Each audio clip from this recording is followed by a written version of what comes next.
بالله من الشيطان الرجيم. بسم الله الرحمن الرحيم.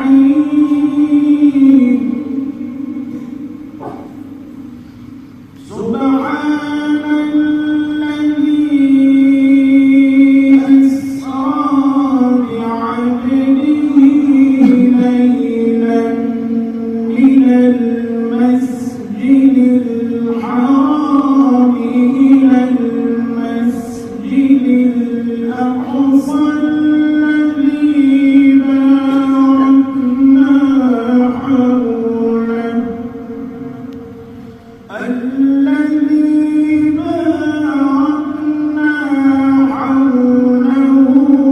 لنريه من آياتنا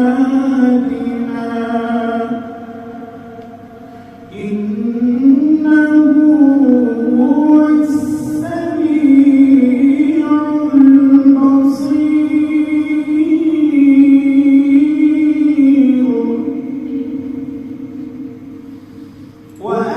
وآتينا موسى الكتاب وجعلناه هدى لبني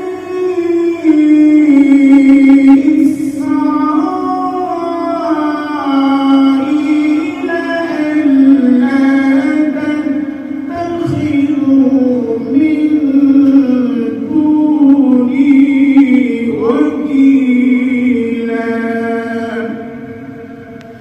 ذرية من حملنا مع نوح